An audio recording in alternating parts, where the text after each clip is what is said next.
Shalom, selamat malam Bapak Ibu, saudara-saudaraku yang kekasih dalam Tuhan.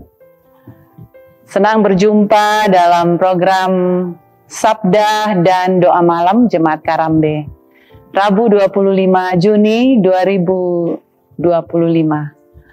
Malam hari ini kita akan membaca, mendengar, dan merenungkan Sabda Tuhan. Namun sebelum kita berdoa, mohon bimbingan Roh Kudus menolong kita dalam memahami firman-Nya. Hari ini mari kita sama-sama mendengarkan satu pujian berikut ini.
Saudara-saudara, firman Tuhan kita akan dengarkan dalam pembacaan dari 1 Tawarik pasal 12 ayat 16 hingga ayat yang ke-22. Namun sebelumnya itu mari kita berdoa. Ya Tuhan, terima kasih. Hari ini kami boleh kembali bersekutu dalam sabda dan doa malam Jemaat Karambe. Rindu untuk merenungkan sabda Tuhan. Ya Roh Kudus, terangi batin kami, supaya kami dapat memahami apa makna kebenaran firman-Mu dalam hidup kami. Bersabdalah, kami telah siap untuk mendengarkan firman-Mu. Di dalam nama Tuhan Yesus kami berdoa. Amin. Saudara-saudara, firman Tuhan kita dengarkan 1 Tawarik pasal 12 ayat 16 hingga ayat yang ke-22. Demikian firman Tuhan. Sebagian dari Bani Benyamin dan Yehuda datang kepada Daud di kubu itu. Lalu keluarlah Daud menyongsong mereka. Berkatalah ia kepada mereka, "Jikalau kamu datang kepadaku dengan maksud damai untuk membantu aku, maka aku rela bersekutu dengan kamu. Tetapi jika untuk menyerahkan aku dengan tipu muslihat kepada lawanku, sedang aku tidak melakukan kelaliman, maka biarlah Allah nenek moyang kita melihat itu dan menghukum kamu." Lalu roh menguasai Amasai, kepala ke-30 orang itu, "Kami ini bagimu, hai Daud, dan pada pihakmu, hai anak Isai. Sejahtera, sejahtera bagimu, dan sejahtera bagi penolongmu. Sebab yang menolong engkau ialah Allahmu." Kemudian Daud menyambut mereka dan mengangkat mereka menjadi kepala pasukan. Juga dari Manase ada yang menyeberang memihak kepada Daud ketika ia bersama-sama orang Filistin memerangi Saul. Sebenarnya ia tidak menolong mereka, sebab setelah mengambil keputusan raja-raja kota, orang Filistin itu menyuruh dia pergi. Katanya, "Mungkin dengan taruhan kepala kita, ia menyeberang memihak kepada tuannya Saul." Pada perjalanannya ke Siklak, sebagian dari suku Manase, Adna, Yosabat, Yediael, Mikael, Yosabat, Elihu, dan Siletai, kepala-kepala pasukan 1000 suku Manase, menyeberang memihak kepadanya. Mereka ini membantu Daud melawan gerombolan, sebab mereka semua adalah pahlawan-pahlawan yang gagah perkasa dan kepala dalam tentara. Dari hari ke hari orang datang kepada Daud untuk membantu dia, sehingga mereka menjadi tentara yang besar, seperti bala tentara Allah. Demikian firman Tuhan yang datang di tengah-tengah kita semua. Saudara-saudara, Bapak Ibu yang terkasih dalam Tuhan, satu tema firman Tuhan malam hari ini saya berikan berharap pada pertolongan Tuhan. Saudara-saudara, setiap orang selalu ingin diberi dukungan. Dukungan itu bisa dalam bermacam-macam bentuknya. Ya, yang tentu saja pada intinya akan membawa seseorang itu kepada kesejahteraan. Namun, jika orang memberi dukungan, ternyata ada maksud-maksud tertentu di balik itu. Atau ada istilah mengatakan ada udang di balik batu. Ya, maka tentu kita harus lebih berhati-hati di dalam membangun hubungan kerjasama dengan orang itu. Saudara-saudara, dalam dunia sekarang ini memang ya banyak orang mengatakan bahwa rasa-rasanya sulit untuk membedakan mana kawan dan mana lawan. Seseorang mungkin bisa terlihat seperti teman yang hendak menolong kita, tetapi kemudian ternyata hanya memanfaatkan kita. Berarti dia bukan teman. Jadi sekali lagi kita harus berhati-hati dalam membangun hubungan dengan yang lain. Nah, saudara-saudara, Daud dalam bacaan kita dan beberapa pengikut-pengikutnya berada dalam situasi yang sulit, yang rupa-rupanya tidak lagi bisa membedakan mana yang bisa menjadi kawan dan mana yang ternyata adalah musuh. Sehingga dalam ayat yang ke-17 di situ Daud mengatakan, "Jika kamu datang kepadaku dengan maksud damai untuk membantu aku, maka aku rela bersekutu dengan kamu. Tetapi jika untuk menyerahkan aku dengan tipu muslihat kepada lawanku, sedang aku tidak melakukan kelaliman, maka biarlah Allah nenek moyang kita melihat itu dan menghukum kamu." Saudara-saudara, Daud menyerahkan perkara yang sedang dihadapinya kepada Tuhan. Sebab pada dirinya ia tidak tahu mana yang bisa dilihat sebagai kawan atau justru lawan. Tapi di balik penyerahan Daud, Bapak Ibu, kepada Tuhan, maka apa jawaban Tuhan kepada pergumulan yang sedang dialami oleh Daud? Tanpa disangka, lawan Daud ini mengatakan kepada Daud bahwa dia berpihak kepada Daud. Karena apa? Roh Kudus menguasai lawannya dengan mengatakan, "Kami ada di pihak kau." Ya. Saudara-saudara, ini luar biasa. Ini tidak pernah disangka oleh Daud. Namun oleh kuasa roh yang bekerja. Dan tentu saja ini akan menolong, membantu Daud. Karena Daud selalu berpengharapan kepada Tuhan. Saudara-saudara, Bapak Ibu, seperti janji Tuhan Yesus sebelum dia naik ke sorga, bahwa semua pengikutnya akan menerima kuasa apabila Roh Kudus turun ke atas mereka. Roh inilah yang telah menolong Daud dan kita di dalam kita menghadapi berbagai persoalan kehidupan kita di dunia ini. Karena itu Bapak Ibu, saudara-saudaraku yang kekasih dalam Tuhan, marilah kita terus berpengharapan hanya kepada Tuhan. Kita andalkan kuasa roh Tuhan untuk selalu menguasai kita sehingga kita terus memperoleh pertolongan daripadanya. Berharaplah selalu hanya kepada Tuhan. Amin.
Mari kita naikkan syafaat kita.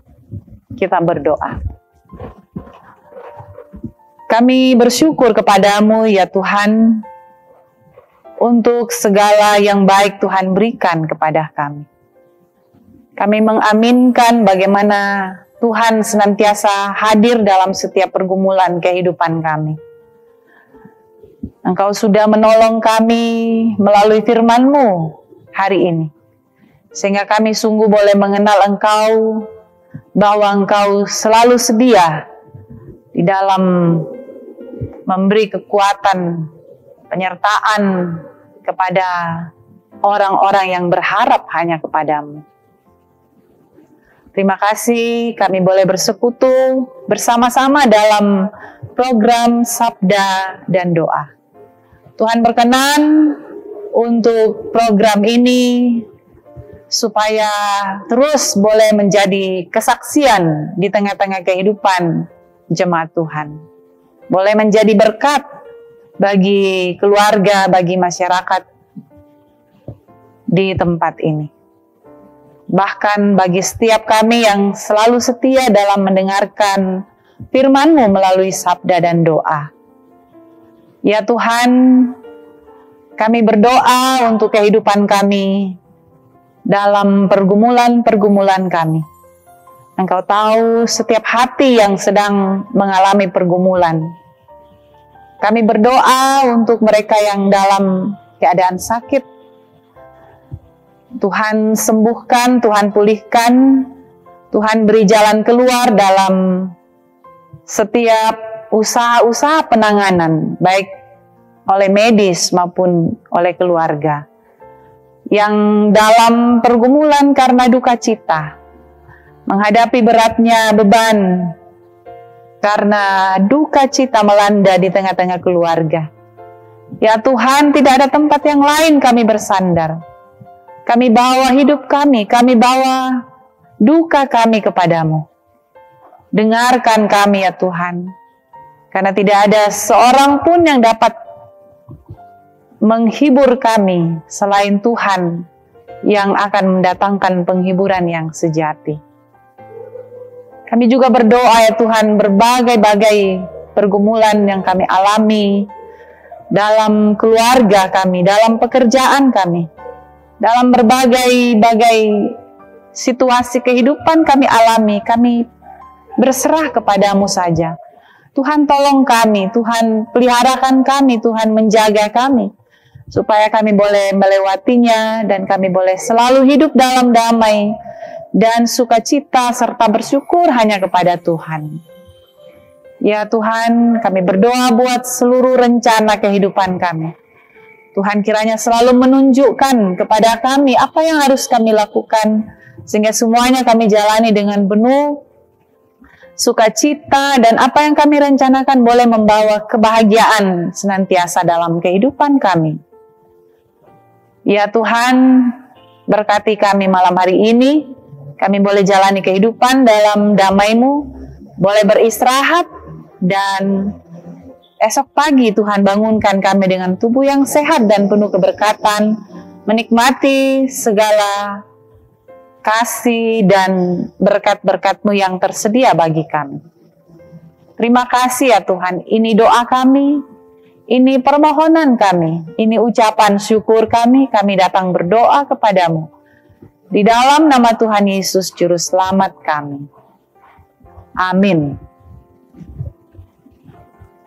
Saudara-saudara, Bapak Ibu yang kekasih, demikian sabda dan doa Jemaat Karambe, kiranya program ini senantiasa boleh menjadi berkat bagi kita semua. Tuhan memberkati, Tuhan menjaga kita, dan sampai jumpa di edisi berikutnya. Selamat malam.